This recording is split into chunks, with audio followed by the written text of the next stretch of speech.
Mao niyang story. Na usa ka manag-uyab na mabdos ang babae.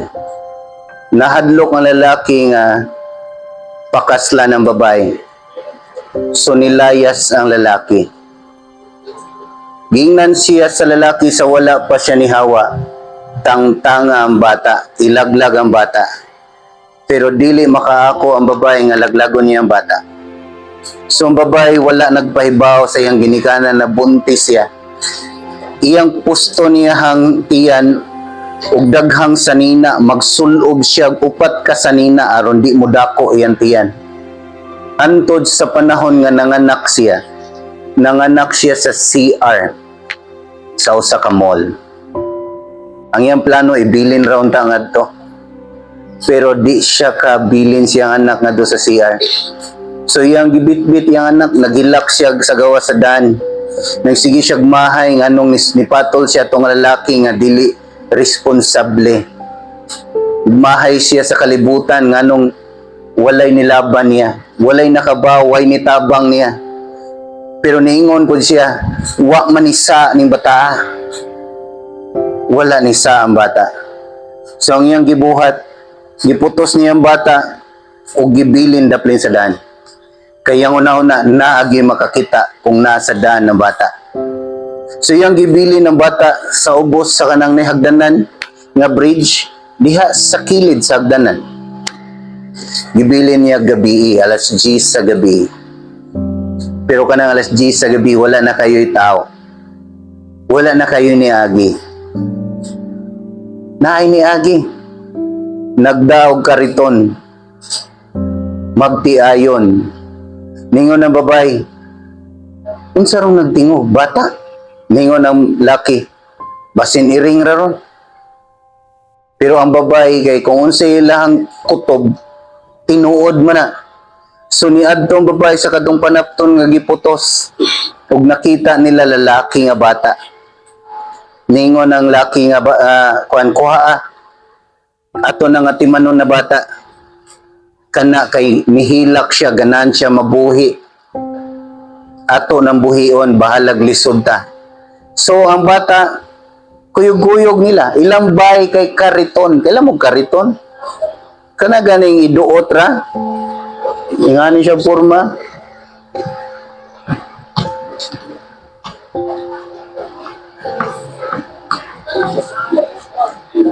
Nga na ilang balay. Kay basuriro sila. Manguha ra sila basura nga plastic, then ilang ipatimbang. Kung pilay halin na to mo ilang kaon. So ang bata nagdako, daplin sa daan. Diha ra sila matug, diha sila mukaon. Diha ra sila magilis. Nidako ang bata anto niabot siya 5 years old. Pag 5 years old niya, samtang na sila daplin sa daan, na inihunong nga bus, school bus, puno og mga bata nga nag-uniform. Nga niingon siya, unsa na pa? Yang papa, dong nagpunit niya.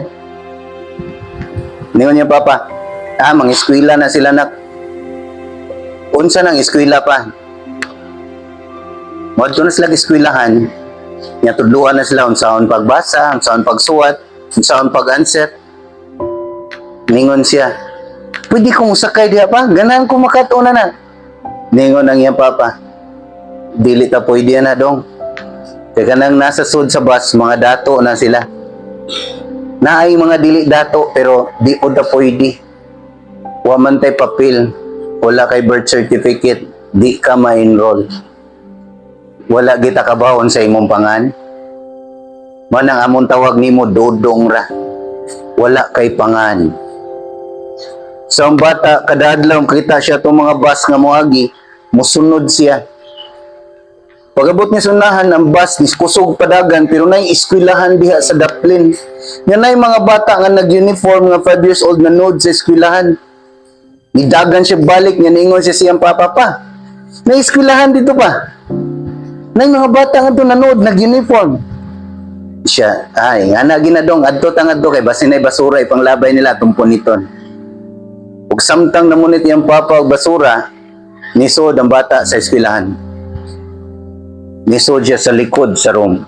Diri man manood ang mga bata. Dito ra ang bata. Muli-ili ra siya sa bintana. Muana din ang maestra. Okay, class? Atong klase karon kay letter A. Unsay pangalan ni? Siya may nitingog. Letter A! Ngayon na maestra. Kinsa to? Nigdagan ang bata. Nibalin siya laing room. Siya na po ng maestra sa laing room. Okay, class, atong klase kay letter A. Nitingog siya sa likod. So, nigawas ang maestra o gitanaw sa likod. Nidagan siya padong sa gawas. Ningon ang bata sa iyang papa, pa. A, dani pa. A. Money A. Pagkasunod dalaw, nibalik siya nga do. Letter B na ang giklase. Sunod letter C. Kadugayan, pag-ingon na niya, letter D! Gikuptan siya sa maestra. Nilugnot siya. Ganahan siya mudagan, pero gamay mo siya, 5 years old siya. Gingnan siya sa maestra. Nanuwa man ka ni Sod sa klase. Sod nga rin. Sugida siya nga doon sa Sod sa room. Siya rin nag-uniform. Ningon ng maestra. Lingkod din na. Ayaw gawas-gawas ha. Antod mahuman akong klase. So kada adlaw musod siya sa atong room.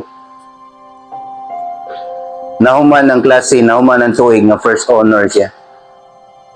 Pero wa siya'y papilis.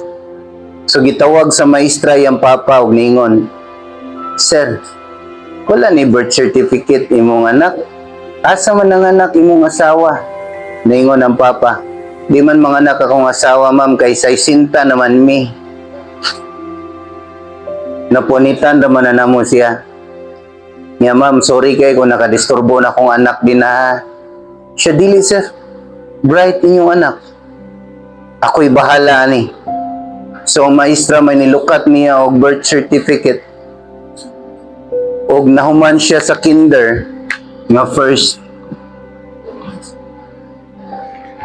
Pag human niya og kinder nga first siya, ni-eskwela siya grade 1. Pero ang grade 1 kinahanglan og uniform. So ningon ang papa, Dong, ayaw na lagi eskwela dong. Huwag man tayo kapalit og uniform, tanang kwarta na to para kaon ra. Huwag gitay balay. Kung mag-uwan, mabasa biya ta. Kung sa asa mo natin, butang imong papel, imong notebook. Ang maestra sa grade 1 ningon, ay gagula na sir. Ang iyang bag, ibilin na sa room. Paeskwilahan lang siya. Ako'y bahala sa uniform. So maestra may nipalit og uniform. First honor siya grade 1. First honor siya grade 2. First honor siya grade 3. First honor siya hangtod grade 6. Pero pareha sa inganyo, niguman mo grade 6 mo eskwela ka high school, di ba?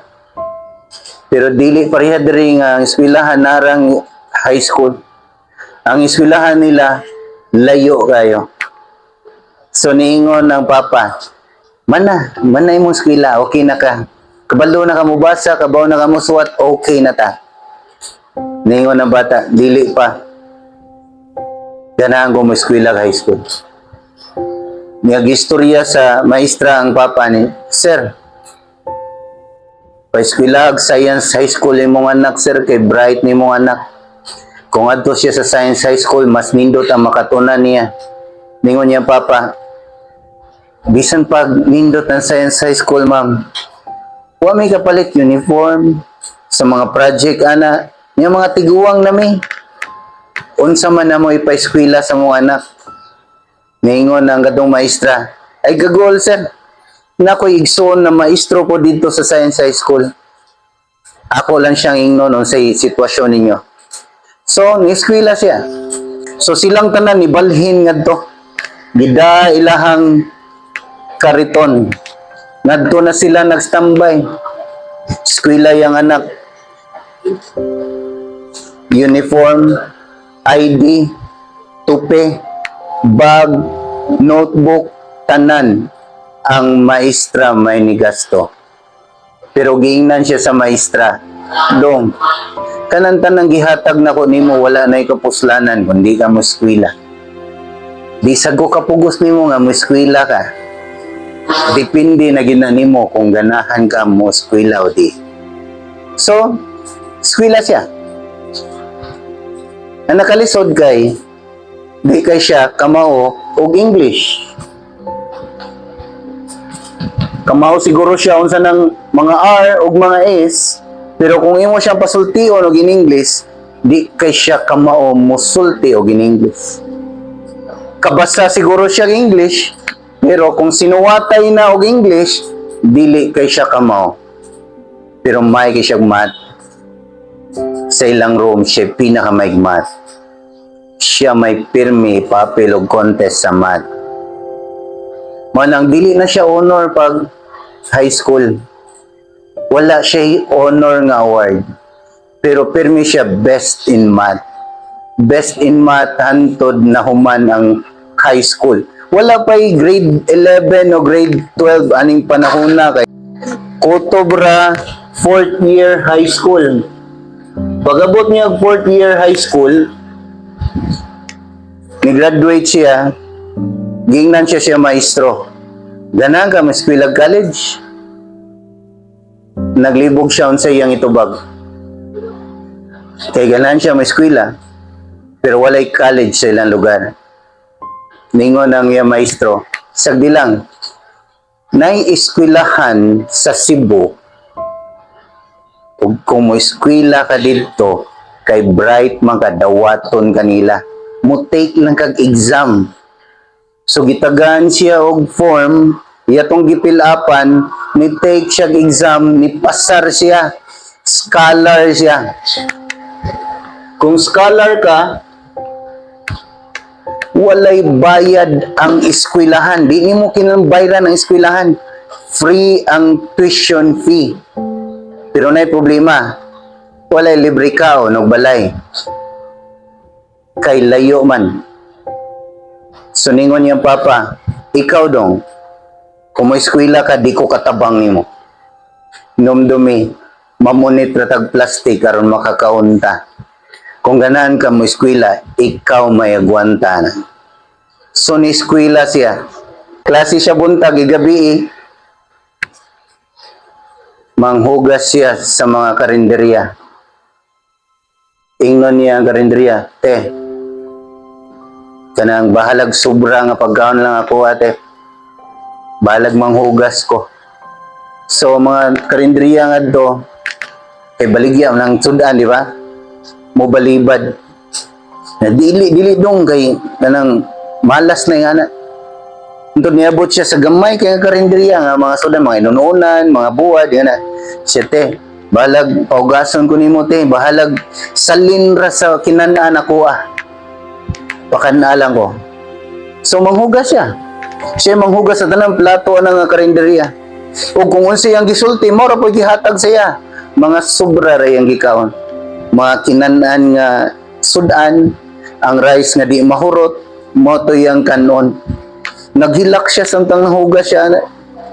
Pero niingon siya, mas lisod amo kay kung muwan basa mi. Kung way halin ng plastic, wa mi kaon. Okay ra. Basta di lang ko mahibawaan nga ingani akong kinanaan. Iyang mga classmate, mga dato, ganindot ki sila uniform, siya iyang uniform kay inulian na may ni undang, nga iyang gibayran to. Iyang gipalit ang last niyang kwarta, gipalit niya uniform. Asa siya to? Guam siya bay. Nay parkinganan sa mga jeep. Dito mang parking ang mga jeep. Kailan mo jeep? Nasa to, multicab man o. Ang jeep kay dako o multicab, dako kayo. Nganto siya matog. Ini mo larga na nga sakyanan, mumata siya baling sa pikas sakyanan. Mo larga na to, tuog siya sa pikas. Kung larga na po dong iyang gikatulgan, mo bangon siya baling siya glain. Anto do sa kadlaw, nakita siya maestro. Kay wa siya nakamata. Mo larga ng sakyanan, natuog pa siya. Ningon niya maestro, "No na makadiri.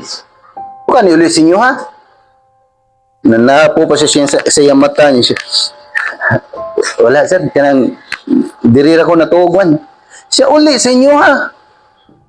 Bata pa kay ikaw. Nga di mo ka muli sa inyo ha. Siya, layo ang kaya mo adri sir. Dirira ko matug. Ningon ng maestro, sir, diri ka matug. Mamay bay, wa ka nagabang. Wala sir. Ngayon mong kaon.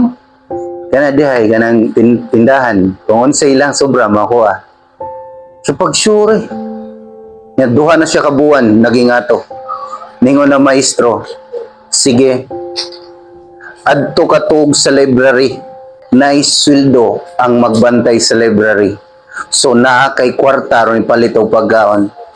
So ngadto siya sa library. Pero gingnan siya sa maestro. Ayaw katug na daghang tao ha. Matug lang kadri kunting katug ra. So ngadto siya sa library gipatug. Tigbantay po siya sa mga libro, sa mga manghulam og libro. Gisulduan siya. Na siya kapalit og pagkaon. Hantod ni graduate siya. Nahuman siya.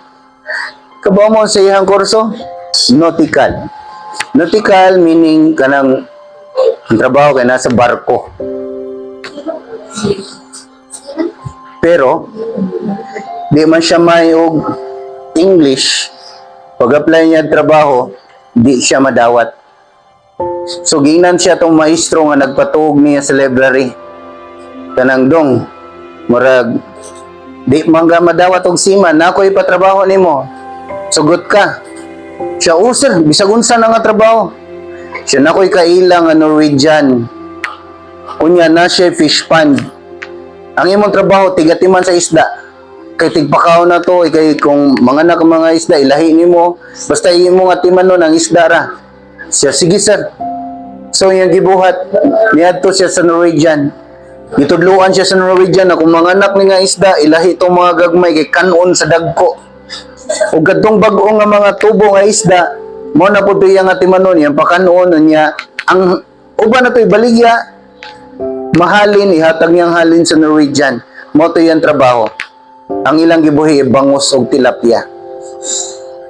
Then, usa kadlaw ningon na Norwegian, dong, dudong mo yangga, Norwegian, English, pero ang ininchik ng English para makasabot siya, dong, I'm going home. You stay here. Take care of the fish. Yes, sir. I take care of the fish. Og nilakaw Norwegian. Paglakaw sa Norwegian, way gibili na kwarta. Wala gibili na pagkaon. Gingnan na siya. Take care of the fish. Asa siya pagkaon ron?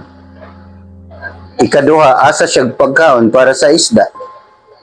So ang iyang gibuhat na maligya siya og trapo. Magtahi siya mga trapo-trapo nga lingin-lingin.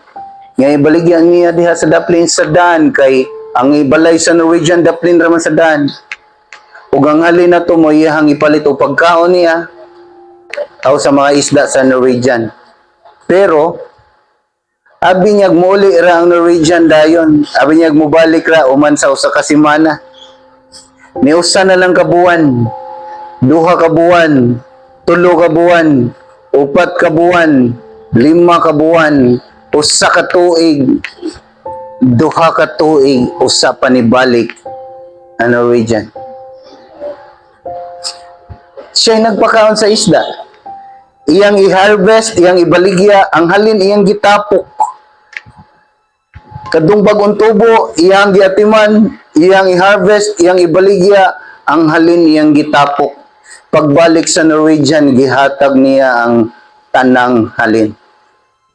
Ug ningon na Norwegian, "Oh, Dong, you're still here? I thought you already left." Ningon siya, "You said, sir, to take care of the fish. I took care of the fish."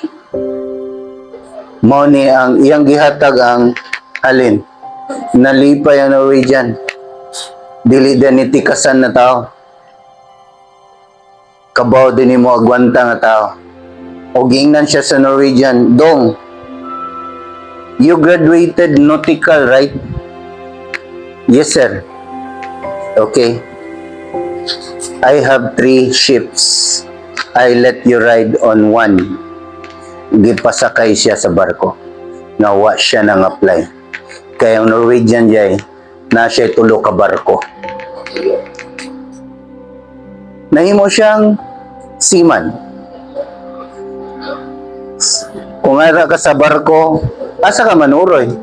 Sa dagat? Mambakas dagat? Wala. Antod maglarga ang barko, walay kasuruyan, di ba? Og sulod sa 5 ka tuig, nagtrabaho siya sa barko, nga way naog-naog. Unsay ang padalan, wam siya uyab. Wa siya kabaw, unsay address sa iyang papa. Unsay address ani? Asa niya ipada ang kwarta? Wala. Human sa 5 ka tuig, ninaog siya sa barko. Dala ang daghan kayong kwarta. Nisod siya hotel. Na siya kwarta. Pagsud niya hotel, ang menu kanang listahan sa sudan, nangita siya isda. Kay sa barko, bisan pag moingon mo og barko na basi nagtuo mo ang sudan isda, dili isda tanan. Sagara na karni. Nanay karni sud sa barko. So iyang gusto kay isda. Yang hotel nga iyang giadtuan walay isda. So ningon siya, nanong wala mo isda sa inyohang listahan? Ningon ang katong waiter, wala may supplier og isda diring lugara. Ningon siya, sige, ako'y supplier ninyo og isda. Ang kwarta nga handa pag naog, nagpalit siya isda nga bangos og tilapia. Kabaw biya siya mobuhi. Iyang ginegosyo og siya may naninda sa tanang hotel atong lugara ug nahimo siyang usa sa pinakadato sa Pilipinas.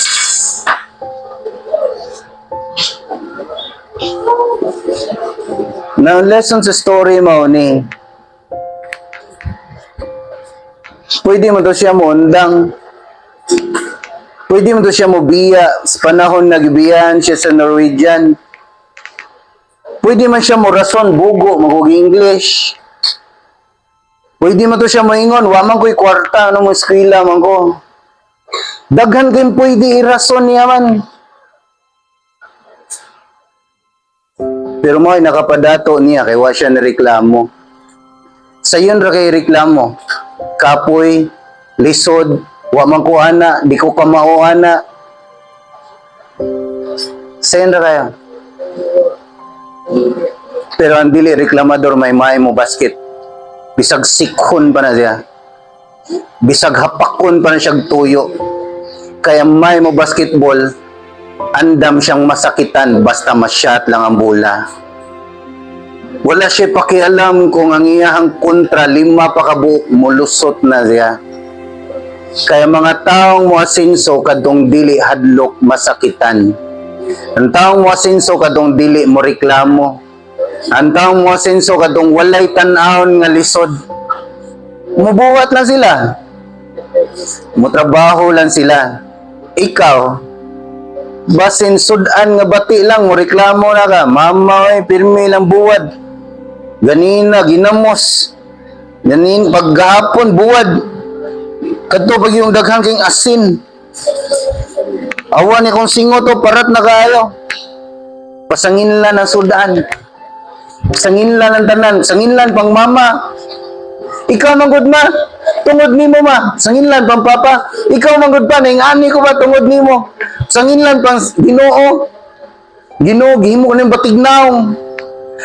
Kung antod tanan imong basolon, di ka mo asinso. Kay nangita ra magagrason aron di ka mo lihok.